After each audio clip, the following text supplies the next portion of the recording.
everyone. I don't need to lean. You can see me from here. Hello and welcome to You Should Write a Song About That, a show where we interview a fascinating person about something that fascinates them, and then we write a song about it. My guest today loves a lot of things. His name is Joseph Scrimshaw. It's true. I have many loves. Star Wars. Star Wars. James Bond. James Bond, yeah. Doctor Who. Doctor Who, for sure. Twin Peaks. 24. 24. I'm just naming the DVDs I know you have in your home. Those are almost all of my DVDs. Yeah. But what do you think? Now, this is unprecedented. I don't know what you want there to be a song about. Yeah. True. We've met before. We have met many times before. Okay. Yeah. So, what do you think is worth songwriting? Okay. Joseph. So, I am going to say frozen pizzas.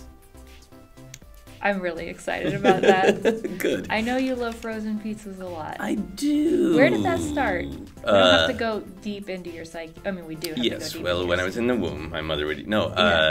it was a treat when I was growing up. Okay. So there's like this very exotic thing of like, oh, frozen pizzas. And then like, had the typical like, well, when I get out on my own, I can have frozen pizzas every night if I want. And then I very quickly realized, this is terrible. This is not good for me. Yeah. But I didn't stop. At all. Do you ever get sick of them? Of frozen pizzas? No. There's something. They're like a Doctor Who monster that makes you forget. Like it eats your memory while you eat the frozen pizza. What, like the silence? There's a lot of memory. Stephen Moffat, he likes his memory-eating monsters. Okay. But I feel like that is one of the things. I do love frozen pizzas, but I'm more like interested and obsessed with them because they are both like glorious and shameful. Because you eat most of one, it's like it's so good, and then you continue eating like this is a bad idea, and then you kind of emotionally forget that the next time. What fascinates you about frozen pizzas?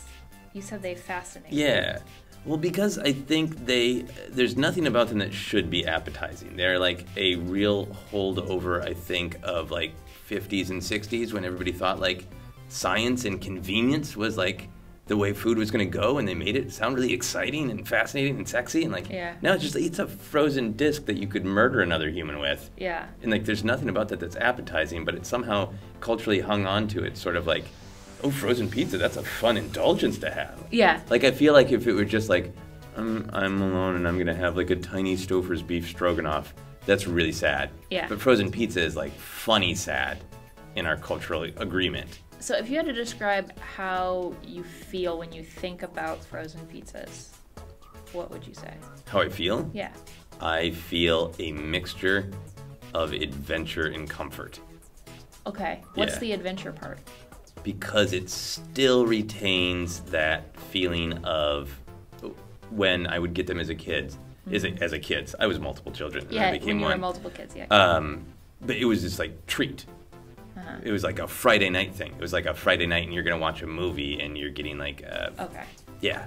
So it's special. It's special. Even though it's literally like the least special. Yes, it's the least special thing, but I have such an association with it. And then, I mean, when I ate just an insane amount of them was when I was like out of college and really beginning my life, staying out super late, doing lots of theater, having lots of fun with friends, doing lots of comedy. Yeah. So and oftentimes I would eat them when I get home from the big fun thing and it's 2 a.m. Yeah. And I'm still up and having one last bit of fun, which is eating a frozen pizza. And I think maybe it's just sort of that promise of this is so dumb and I don't know why I haven't ever shaken it from my youth of like, I decide, right? Because when you're a kid, it's like it was a special treat.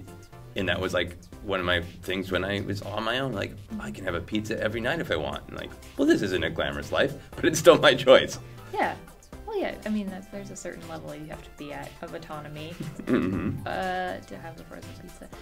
So if you were to say what is the message of the song and of what you would want people to know about frozen pizza? I think it is finding joy in weird, dumb places. Because even though I recognize they are unhealthy and I should only have them so much, that I will never not find joy from this dumb frozen disc of subpar food.